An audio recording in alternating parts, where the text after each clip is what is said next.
A boy went back to Napoli because he missed. Winner is Gregory Peck in Sophia Loren is spending the night in jail. She flew back to Italy today after a 2-year absence, saying she wanted to visit her mother. And when I saw her on the door, I said, my God, I'm going to have... What if I told you that one of Hollywood's most elegant stars spent time in prison? That she was caught between two of the most powerful men in entertainment, and that her rise from bombed-out Italy to Oscar winner involved secrets that shocked the world? This is the untold story of Sophia Loren. She was the girl who grew up in war-torn poverty, the teenager mocked as too skinny, and the woman who would one day stand on the Academy Awards stage rewriting film history. Her story is not just one of beauty and glamour. It is one of scandal, heartbreak, and resilience that shocked even Hollywood itself. For decades, whispers surrounded her romances, her courtroom battles, and the secrets she never wanted the world to know. But behind the glittering gowns and dazzling smile lies a life far more dramatic than any script she ever performed on screen. Sophia Loren was not born into the glamour of Hollywood or the comfort of wealth. She came into the world as Sofia Costanza Brigida Villani Ciccoloni in 1934, in a small hospital near Rome, while Italy was still under Mussolini's regime. Her childhood was marked not by luxury, but by hunger, war, and abandonment. Her father, Riccardo Ciccoloni, refused to marry her mother and provided little support.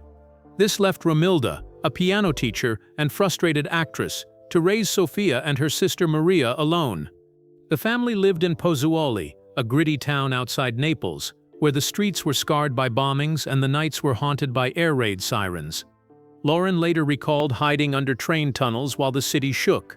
Those nights carved a kind of steel into her spirit that no red carpet could ever erase.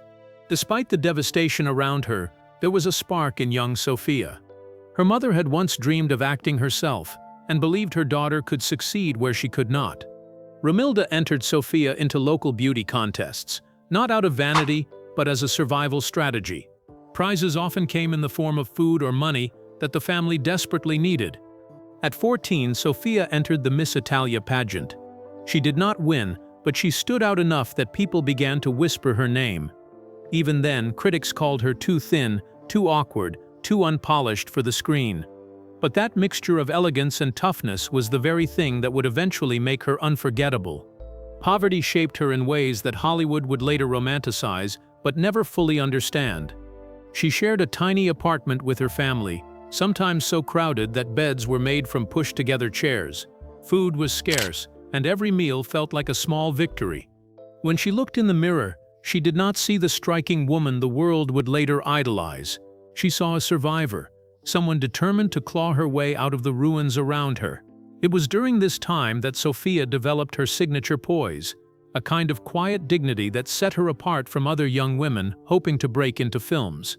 By her mid-teens, Sophia began taking small acting roles, often uncredited, in Italian productions. The work was meager, but each role was another step out of the shadows of her childhood. She was still just a girl, but with every audition and screen test, her presence began to command attention. Directors and casting agents could see what audiences would one day worship, that rare blend of vulnerability and strength, of innocence and seduction. But for Sophia, the journey was only beginning, and every opportunity came with its own risk. Sophia's climb from survival in post-war Italy to international stardom was not a fairy tale. It was a carefully fought battle. After entering a few local beauty pageants, she began attracting notice from film producers searching for fresh faces. Her earliest roles were almost invisible. Background parts in Italian productions where she might be listed under her birth name, Sophia Lazzaro, chosen because someone once joked she was so beautiful, she could wake Lazarus from the dead. She worked tirelessly, never turning down even the smallest part, knowing that every camera pointed in her direction was a chance to be remembered. But what really transformed her life was meeting Carlo Ponti, a successful film producer nearly 2 decades her senior. Ponti recognized in Sophia not just beauty but something far rarer, an intensity that could captivate audiences across languages and cultures. He began guiding her career, helping her refine her craft and grooming her for leading roles. Their professional relationship soon evolved into a personal one. Though their romance would later stir scandal due to his complicated marital status, it was undeniable that Ponti gave Sophia both the confidence and opportunities that would shape her rise. By the early 1950s, Loren had moved from nameless extras to leading lady roles in Italian cinema. Films like Ada and The Gold of Naples introduced audiences to a striking presence unlike anyone else on screen. She was not the polished Hollywood blonde archetype dominating at the time. Sophia had a distinctly Mediterranean allure. Dark hair, expressive eyes, and curves that defied the then-fashionable thinness. She embodied something powerful, a woman who could be sensual without apology, but also fiercely human and unpretentious. Hollywood soon took notice. By 1957, Paramount signed her to a 5-picture deal, bringing her into the American spotlight. She starred alongside Cary Grant in The Pride and the Passion, Clark Gable in It Started in Naples, and William Holden in The Key. These pairings cemented her as a major star, but also generated whispers, especially about her closeness with Cary Grant. Letters between them suggested real passion, and though Sophia later insisted her heart belonged to Ponti, the rumors added an air of danger and intrigue to her image. The defining moment of her early career came in 1960 with Two Women, where she played a mother trying to protect her daughter during World War II. The raw, devastating performance stunned critics and audiences alike, earning her the Academy Award for Best Actress, the first ever given to a foreign-language role. Overnight, Sophia was not just a starlet. She was a serious actress, capable of delivering the kind of performance that would etch her name into film history. But that Oscar win also marked the beginning of a new kind of pressure. For Sophia Loren, success and scandal arrived hand in hand. By the time she became an international star, her personal life was under as much scrutiny as her films. At the heart of it all was her complicated relationship with Carlo Ponti. He was not only her mentor, but also the great love of her life. Yet when their romance became public, it sent shockwaves through conservative post-war Italy and even Hollywood itself. Ponti was already married when they met, and divorce was nearly impossible under strict Italian law. Their relationship was branded immoral by the press, and both faced relentless criticism. Some accused Sophia of destroying a family, others accused Ponti of using his influence to shield her. But for Sophia, the bond was undeniable. He was the man who had believed in her when no one else did. This love story was not the only one stirring controversy. During the filming of The Pride and the Passion in 1957, Sophia was paired with Cary Grant, one of Hollywood's most admired leading men. The chemistry between them was so intense that rumors swirled about a real-life romance. Letters later revealed that Grant had begged her to leave Ponti and marry him. For a young actress still finding her footing in Hollywood, the idea of choosing between one of the most powerful producers in Italy and a beloved American movie star was the stuff of tabloid frenzy. Sophia herself later admitted she was torn, not because of fame or fortune, but because she truly cared for both men. In the end, she remained loyal to Ponti, but the shadow of that triangle followed her for decades. The romance with Ponti eventually crossed international borders. In 1957, the couple married by proxy in Mexico, hoping to make their relationship official. But the union was not recognized in Italy, and Ponti was charged with bigamy. Headlines branded them as lawbreakers, and the scandal threatened to overshadow her career. They quietly annulled the marriage, waiting years before they could legally wed in France in 1966, after Ponti finally secured a divorce. By then, Sophia had weathered nearly a decade of judgment, and her ability to survive it only added to her mystique. She was not just a star. She was a woman defying the expectations of her era, carving out a life on her own terms.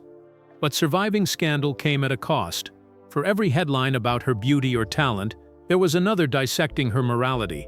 The press questioned whether she had manipulated Ponti, whether she had led Grant on, or whether she had used scandal itself to fuel her fame. Sophia rarely defended herself directly, preferring silence over tabloid battles. Yet behind the glamour, she lived with the anxiety of constant public judgment. Every public appearance, every film choice, every photo with a co-star was analyzed for hidden meaning. By the early 1980s, Sophia Loren had weathered love triangles, moral scandals, and relentless tabloid pressure, but nothing prepared her for the humiliation of being marched into prison. In 1982, Italian authorities accused her of tax evasion from the 1970s, claiming she had underpaid by millions of lire. Headlines screamed that one of the most admired women in the world had become a criminal. For fans who saw her as the embodiment of elegance, the news was unthinkable. But Sophia insisted she had done nothing wrong, blaming the ordeal on a mistake by her accountants. Despite her protests, the court sentenced her to 30 days in prison. The image of Sophia Loren, the Oscar-winning actress behind bars, was splashed across newspapers worldwide. She ultimately served 17 days in a women's facility in Naples. For a woman accustomed to red carpets and premieres, the concrete walls and iron gates must have been a brutal contrast. Yet even in confinement, she maintained her dignity, reportedly charming guards and fellow inmates with her warmth. When she was released, Sophia did not hide in shame. Instead, she emerged stronger, defiantly returning to the spotlight. But the controversy lingered for decades. Only in 2013, more than 30 years later, did Italy's Supreme Court finally clear her name, ruling that she had been the victim of an error all along. After decades of working at a relentless pace, Sophia Loren made a choice few global stars dared to make. She stepped back. The prison ordeal had left her weary of the public's judgment, and Hollywood's obsession with youth was shifting its gaze elsewhere. Rather than fight for relevance, Sophia chose to build her life around something she had never truly had during her rise: stability. She retreated from the constant demands of studios and instead centered herself around Carlo Ponti and their two sons, Carlo Jr. and Edoardo. The 1970s and 80s saw her appear in fewer films, often declining roles that might have kept her in the spotlight, but at the cost of her dignity. One of the most surprising refusals came when producers offered her a major role in Dynasty, the American TV sensation. For many actresses, it would have been a dream, guaranteed exposure and steady income. But Sophia saw it as a trap. She did not want to dilute her legacy by chasing soap opera fame. Critics accused her of being arrogant or out of touch, but her decision spoke to her deep understanding of how quickly Hollywood could turn its stars into caricatures. Still, she never truly disappeared. She remained a global symbol of Italian elegance, appearing at events, in advertising campaigns, and in carefully chosen roles that allowed her to showcase her depth rather than her glamour. That bond with Edoardo would eventually lead to one of the most significant moments of her late career. In 2020, at the age of 86, Sophia returned to the screen in The Life Ahead, directed by Edoardo Ponti. The film told the story of a Holocaust survivor who forms an unlikely friendship with a young orphan, and critics immediately hailed her performance as a reminder of her extraordinary talent. Far from being a nostalgic cameo, it was a full-bodied return, filled with the raw emotional power that had first made her an Oscar winner 60 years earlier. For Sophia, the project was more than just another film. It was a statement. She could step away for decades, face scandals, and even grow old in an industry obsessed with youth, and still command the screen with unmatched authority. The role earned her international acclaim, with many calling it one of her finest performances. Some speculated it would be her final bow, but Sophia herself refused to close that chapter. "As long as I have strength, I will make movies," she told interviewers. In September 2023, Sophia Loren's life took an unexpected turn when she suffered a serious fall at her Swiss home. At 89 years old, she fractured her hip and femur, injuries that would have left many her age permanently sidelined. News of the accident sent shockwaves through fans around the world, sparking fears that the screen legend might never fully recover. She was rushed into emergency surgery, a daunting procedure for someone nearing 90. For weeks afterward, Sophia faced a grueling rehabilitation process. Friends described her as determined, insisting she was focused on recovery with the same drive that had once carried her from the bombed streets of Pozzuoli to the heights of Hollywood. Just months later, Sophia stunned everyone when she was spotted again in public. Walking slowly but confidently, dressed with her usual elegance. She attended a quiet lunch outing in Geneva, smiling warmly at photographers. It was a small moment, but symbolically enormous. Here was a woman who had outlasted scandal, jail time, and an unforgiving industry, now showing that not even a devastating fall could diminish her spirit. She was not just surviving, she was proving that her strength was as much a part of her legacy as her beauty or her films. Her resilience seemed even more remarkable when paired with her 90th birthday celebration in September 2024. Friends, family, and admirers gathered for a glittering dinner, where Sophia appeared radiant in a Giorgio Armani gown. She was serenaded by loved ones, reminding the world that she remained not just alive but thriving. The milestone became a celebration of her entire journey, from war-torn poverty to international stardom, from courtroom battles to global icon, and finally from physical fragility back to undeniable presence. As Sophia Loren steps into her 10th decade, her story feels less like a career biography and more like a living legend. Few stars of her generation are still with us, and even fewer remain relevant. Yet Sophia's name continues to inspire awe across continents. Her legacy is etched not only in the films that defined her era, but in the resilience she showed when life tried to undo her. She has become more than just an actress. She is a symbol of survival, reinvention, and timeless allure. Part of her lasting fascination lies in the mysteries she never fully resolved. Did Cary Grant truly propose to her during their whirlwind connection, and did she come closer to saying yes than she ever admitted? Was the tax scandal entirely a bureaucratic mistake, or did Italy's legal system use her fame as a weapon? And perhaps most intriguing of all, how did she endure decades of criticism about her unconventional marriage to Carlo Ponti, holding firm in her belief that love mattered more than law or tradition? Sophia never offered full answers, leaving fans and historians to speculate, and in that silence, her legend only grew. Yet beyond the scandals and whispers, her most enduring role may be the one she built off-screen, matriarch. With Ponti, she raised two sons, who went on to forge careers in music and film, and through them, her legacy continues. And yet, even now, she refuses to be defined by the past. At 90, she insists she is not retired, keeping the door open for new projects. She tells interviewers that life is about moving forward, not clinging to old victories. In the end, Sophia Loren's story is not just about one woman's rise from poverty to stardom. It is about defying expectations, surviving scandals, and carrying herself with dignity through every storm. She remains to this day a reminder that beauty may capture attention, but strength is what cements a legacy. What surprised you most about Sophia Loren's incredible journey? Was it her time in prison, her love triangle with Hollywood legends, or her amazing recovery at age 89? Let me know in the comments below. If you enjoyed learning about this Hollywood icon's untold story, please give this video a like, and don't forget to subscribe for more fascinating stories about the legends who shaped entertainment history. Thanks for watching, and I'll see you in the next one.